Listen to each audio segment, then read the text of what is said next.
Yo, kid Jus'Black, man. Welcome to my YouTube, man. Like and subscribe. That feels so weird to do that, man. Like a YouTuber.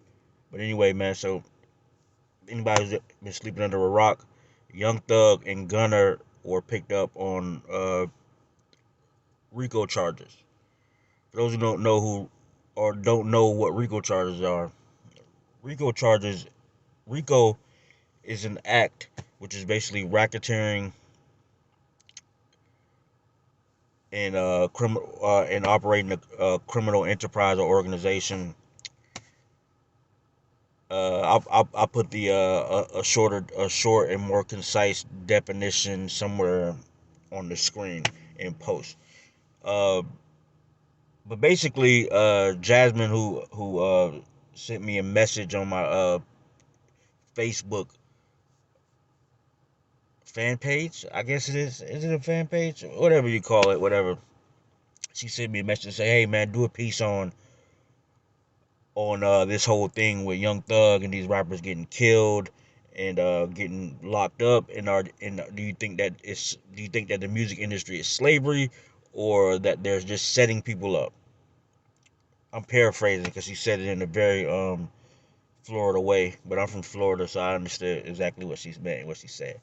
Uh, Maybe I'll put the actual exchange on the screen as well. But anyway, to answer a question, it's a lot of layers. You guys know I'm long winded, so I'll try to keep it concise and keep it very short and simple. But the reality is this: I think a lot of people,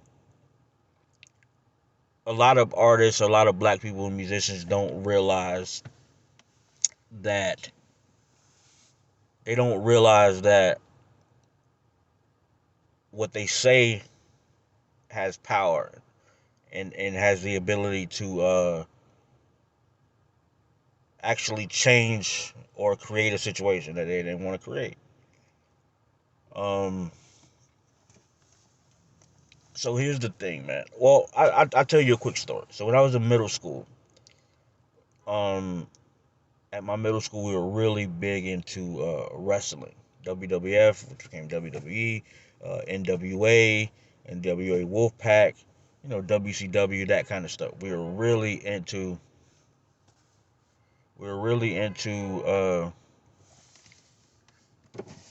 wrestling.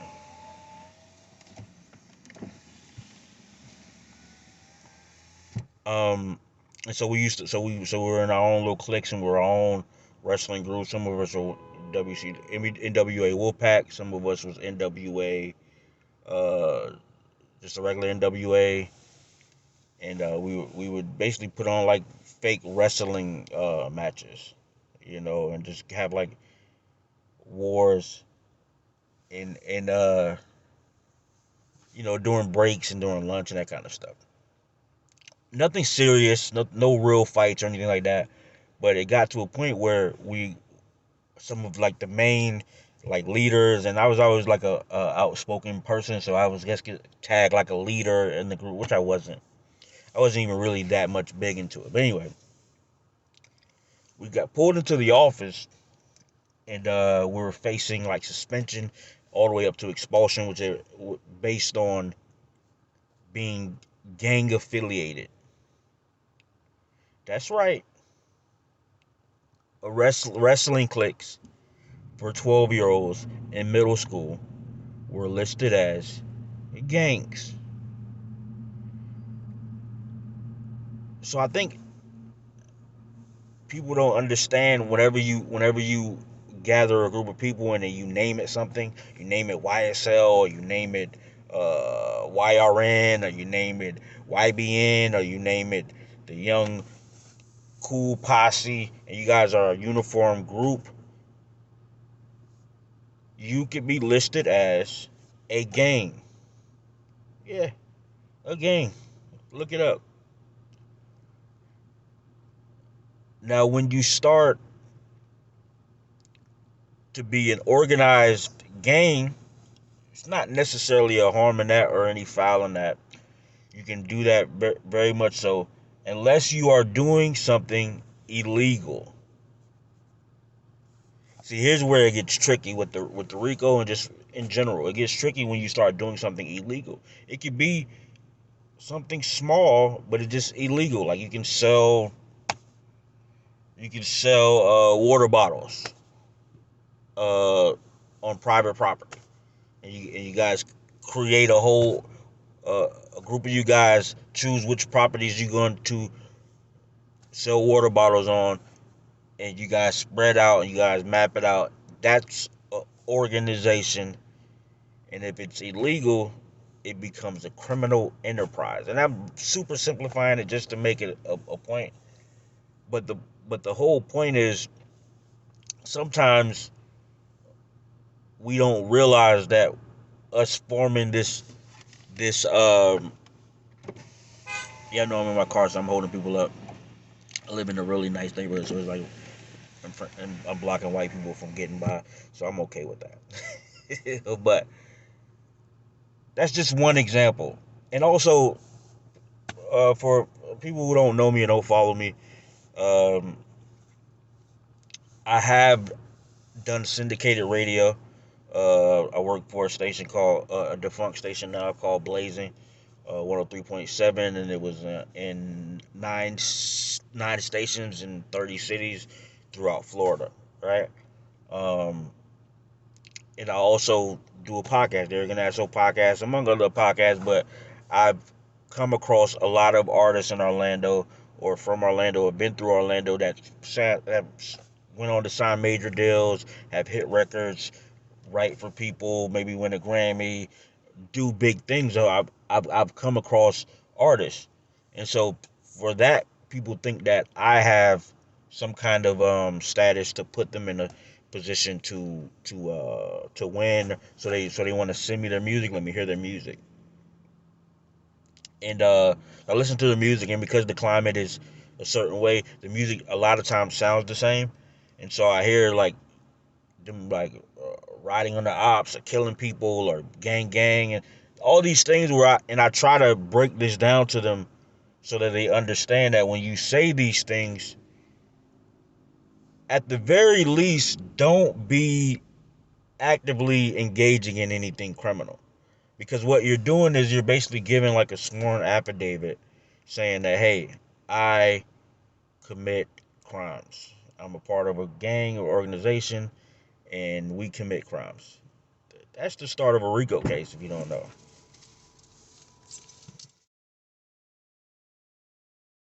One element of it, so that's just understanding what a part of what the RICO is. Basically, if they can prove you have a criminal that you have a organization, which a group of people, a gang. So saying gang or my ops or my team or YNSL, SLY, whatever the fuck you call yourself, right? If they can prove that you guys are doing something illegal or engaging in illegal activity, that becomes a criminal enterprise or organization. Criminal organization enterprise when you start making money, or is backed by money that's illegal, that kind of stuff, right? That's one, right?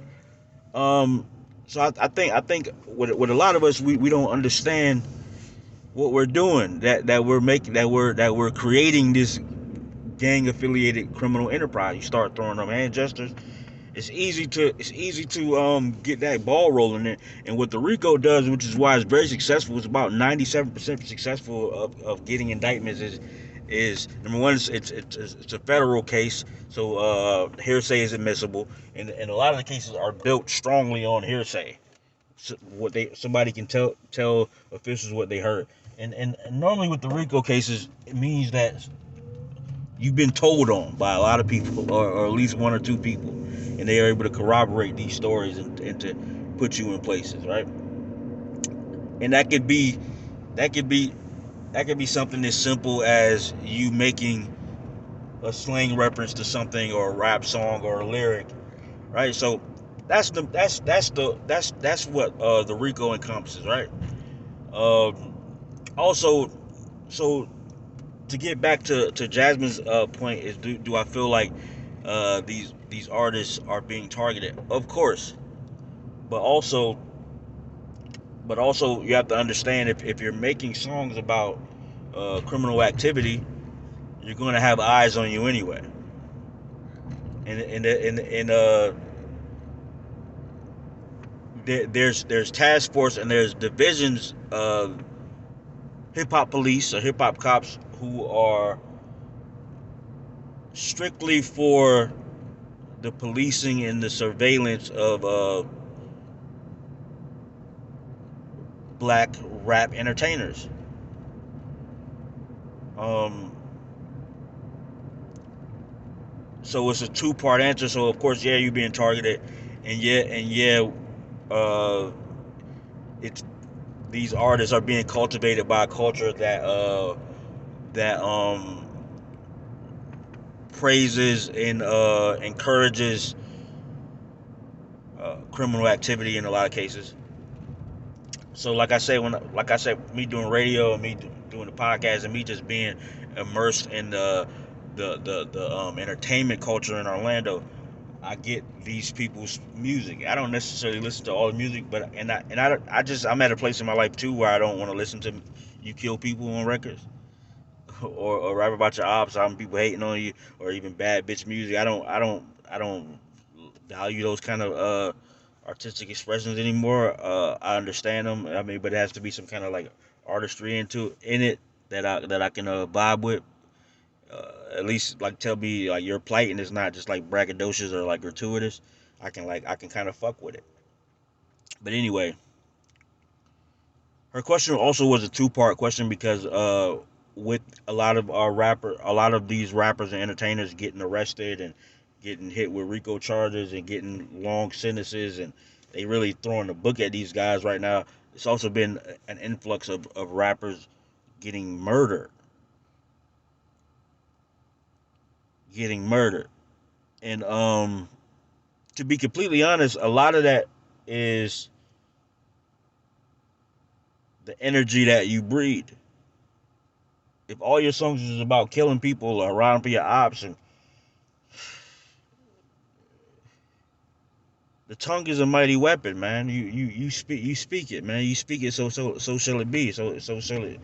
So what you speak is you can create. Your thoughts become things, right? And then also we do have a culture of we're in a weird imbalanced time where it's all fueled by emotion. So like you listen to these rap songs and it's people, you hurt my feelings, so I killed you.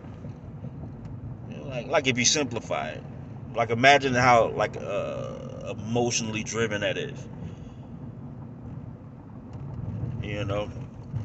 So so to answer, so shout out to Jasmine Cleveland for giving me this conversation and this topic to speak about on my way to where I'm at for the day. And so in plain, we have to be mindful of the things that we say because you never know who's watching, and also your thoughts become things. And so that's the basic synopsis of this whole conversation: is be mindful of what you say, be mindful of what you do, be mindful of what you put into your rap music, into your ecosystem, into the atmosphere, because not only there's you speak it with your mouth and you can create these scenarios uh, just by law of attraction. There's people who are watching and they can't wait to throw you in jail using your own words. Um, Lastly, the Young Thug and the Gunna case is more details coming out, and the wife and Lucci uh, being in prison and murder and that kind of stuff. So that draws a lot of attention. So there's a lot more detail to it, but mainly is just for you guys to understand what the RICO Act is, and it was designed to get criminal organizations and mob and those kind of people uh, because of the code of silence that those organizations have, and um, just because it was hard to like get them on anything else. So with the RICO, it doesn't require a lot of evidence in a weird way. So you can have a 28-page indictment, 56-page indictment, with 28 people being listed in that indictment,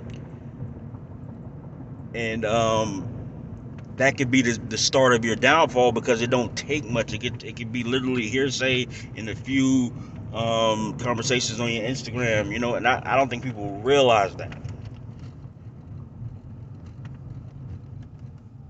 But yeah, man, that's all I got from now, man. Like and subscribe. Hit the subscribe button. Hit the bell. Hit the like. Help us grow. Um, Very happy with where we're going, where we're at this point. Where we're growing and just getting some subscribers, getting some viewership. And that's all I got to say about that, man. I hope y'all love me. I hope y'all listen because y'all love me, because I love y'all for listening, man. Shout out to everybody, anybody, be a spot, be anything, you or somebody. Yeah, it's the kid Jus'Black, man. Peace and love. Yeah, yeah.